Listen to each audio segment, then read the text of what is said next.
I'm really sick of being told what I can and can't talk about. Everyone's so afraid these days of hurting each other's feelings to the point that even when someone says something utterly ridiculous, it's considered rude to ask any questions. Lately, we've just thrown any uncomfortable topics under a blanket term: politics. Ooh, Barry, don't get political, don't mention equality or talk about the mass shootings epidemic. It's gotten to the point where even scientific facts can't be agreed upon because it hurts some ignorant two-dimensional being's feelings. And yes, I'm talking about stupid people when I say that. This kind of mentality is regressive and puts bad ideas in people's minds. Simple problems that could be easily fixed now have to be reworked in idiotic ways because if we do things the right way, it only means my opinion was wrong and I don't like that. Okay, maybe that last sentence didn't make any sense, so let me give you an example here. It seems a lot of people today are afraid of climate change, so instead of looking into it, they just claim it doesn't exist and ignore anything that may suggest a resolve. I've been in multiple situations where the person I was talking to either didn't believe in it whilst having nothing to justify their claims, or made crap up talking about how it'll just fix itself, or better yet, that God would fix it. And don't get me wrong, either of those could happen, but without any evidence, why would I just stop there? So let's take a look at the evidence real quick.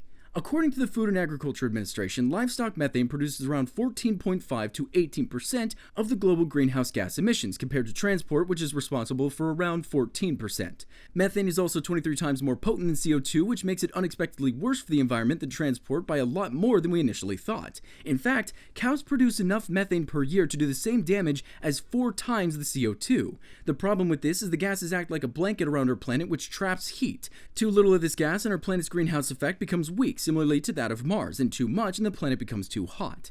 So what do we as intellectually advanced humans do?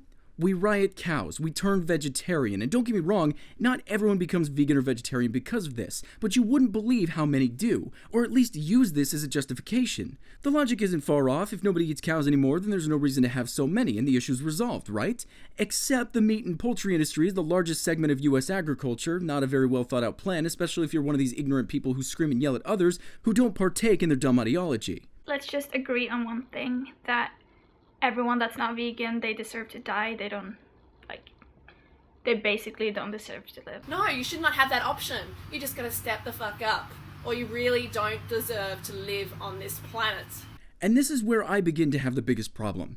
If you ignore the facts or choose to believe something else because the facts we do have differ from what you prefer to believe, then all you're doing is spreading ignorance that could potentially be extremely destructive. In the case of these cows, this methane problem left unattended will result in the melting of ice caps, world-spread heat, man-caused global climate change, which has been shown to result in severe weather conditions and, in the most extreme, a planet that's left uninhabitable by life as we know it.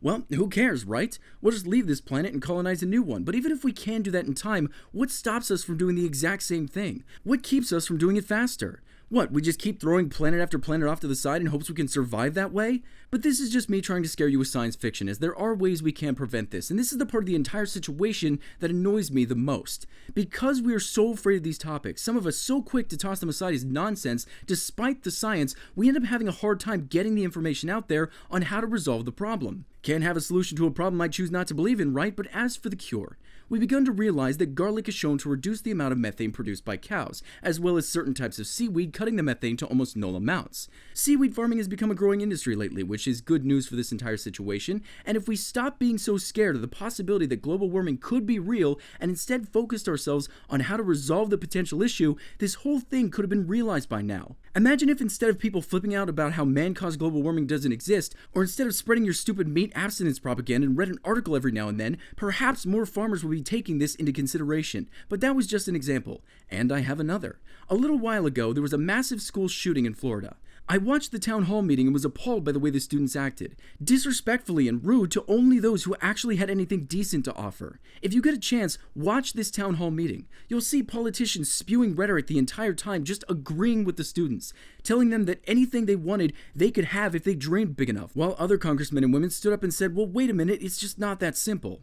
You could tell they wanted to help, and what they were saying needed to be said, but if these students were disagreed with, or at least it felt like that, the entire stadium shook with anger and boos. Now don't get me wrong here. I could never imagine what these kids had gone through, and I can only imagine what it must have felt like to hear this, but the actions of these kids did nothing but solidify this vicious circle. The delegates who wanted to help tried to explain how they could get these kids what they wanted moving forward. The kids didn't like hearing how hard it would be, so they just got upset.